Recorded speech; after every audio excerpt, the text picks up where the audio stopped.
I want to talk you through some examples now. One thing to know, I'm sorry, I know these plots are a little bit small, but when you're looking at plots like this that correspond, in this case position, and the one on the bottom is velocity, it's really nice to put them on top of one another like this so you can see how things compare in time. If you put them next to each other, left and right, it's much harder to see what's happening in time. So that's why they're stacked like this. So the first thing to note is that this is y, which means that we can know what's happening in terms of our velocity in the y direction, but we don't know anything about the velocity in the x direction. If this is one-dimensional motion, then we have nothing to worry about, but something to remember is that soon you're going to see two-dimensional motion. So this is y, this only gives you velocity in y. So the next thing to be careful about is that we have a 0 for position here. Now, why you need to keep track of this is that there's going to be a difference between talking about negative position and decreasing position. So please be careful when you think about that. So we have an initial y value here, and note that it isn't starting at the origin. It isn't starting at 0, even though we would call this point time equals 0. And that's okay. You're going to have a lot of problems where that's true. So the first thing to note is that the position is in fact starting negative. That's fine. The negative position isn't going to appear on your velocity plot at all. However, if we look at a point here, our slope is negative. What that means is that you have a negative velocity. So this is again that trick between thinking about your slope here and the slope here. We see that we have a decreasing position. Our position is getting more negative, our slope is negative. That means our velocity is negative. So if I imagine having an object where I'm calling the up direction the positive direction, this is like initially it's heading downwards. That's okay. So it's getting more negative, and that means that we have a negative y velocity. Now, what you see at point A is that your slope is 0 there. That corresponds to it not moving. That means that your velocity is 0. So even if we only had 2 points here, that initial point and this point, you can see that our velocity is therefore, and this is a little tricky, increasing, or you could say becoming more positive, because it's gone from negative to 0. So again, just because you have a negative slope and position, all that tells you is that your velocity itself is negative. You need more information to know whether your velocity is becoming more positive or more negative. What you see a little bit later over here is that now our slope is positive. So that's corresponding to a positive velocity. Now, one of the things that you can potentially see here is that this curve here looks like a parabola. And so because that looks like a parabola, the derivative of a parabola is a straight line. Hence, we have a straight line here, because this is kind of like some sort of t-squared relationship with a constant and offset and things like that.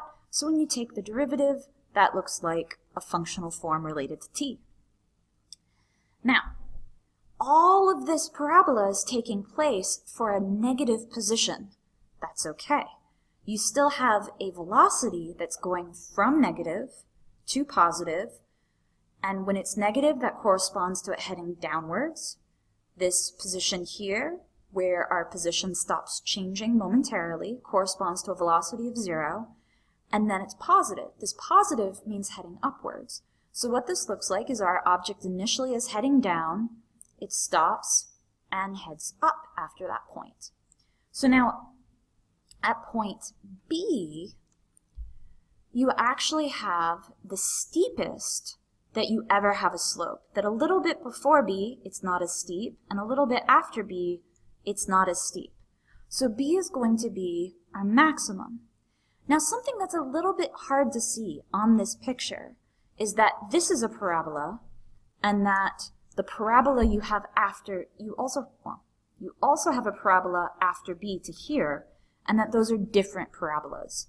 That's why this is a straight line, and then you have a different straight line here. So in the time frame between b and this dashed line here, which corresponds to this down here,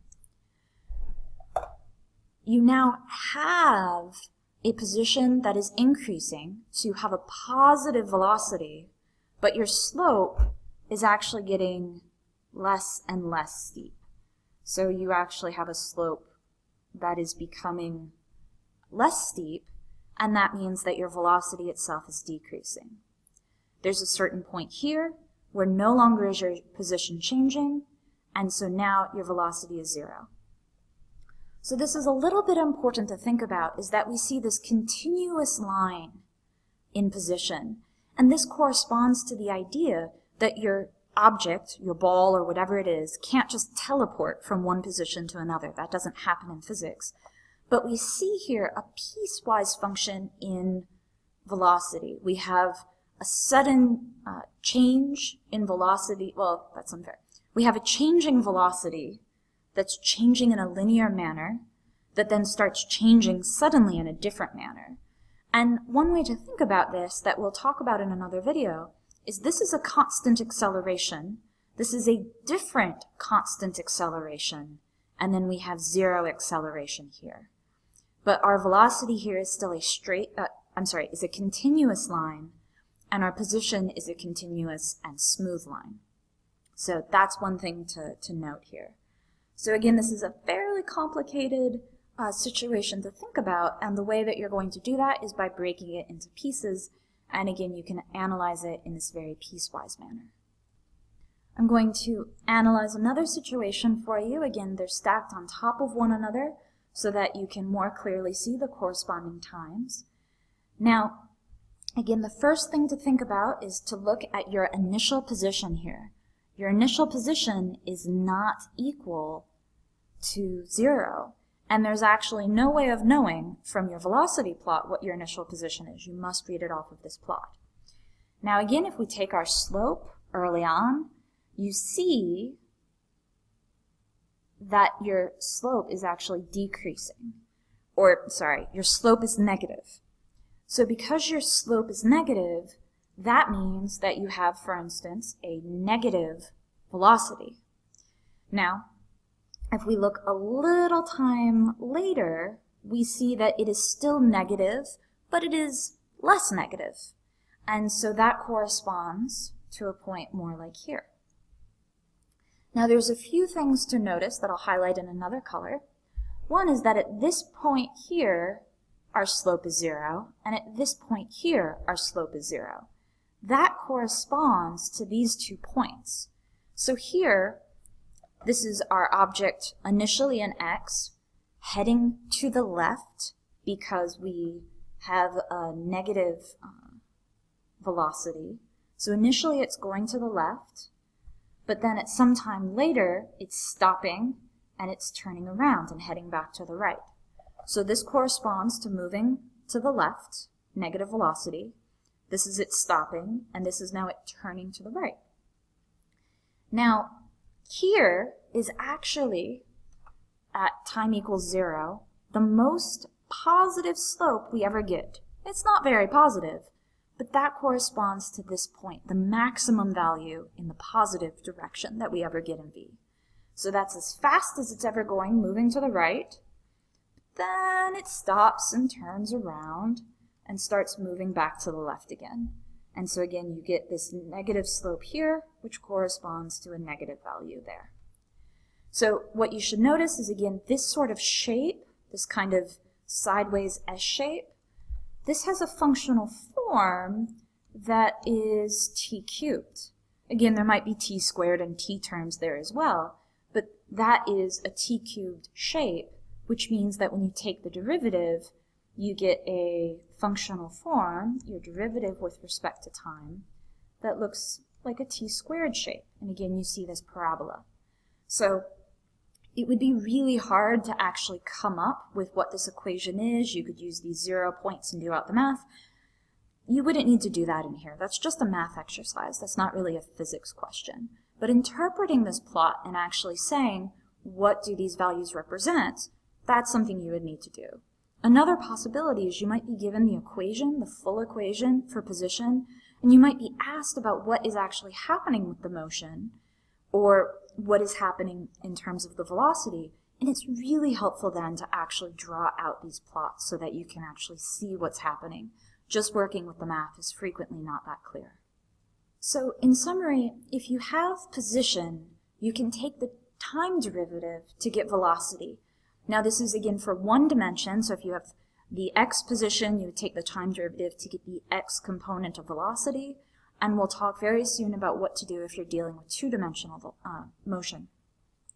Make sure to consider the sign of the slope, whether the slope is negative or positive, since that's going to tell you about motion, say, to the left or the right. And be careful about the difference between the slope on your position plot and then how your velocity plot itself is changing. Finally, this velocity equals 0 when you have maxima, so of your position plots, and we call those turning points. Your object is stopping and turning around. So hopefully this is clear. There's a separate video that talks about how to go from having having velocity and thinking about displacement. So effectively the opposite of this video.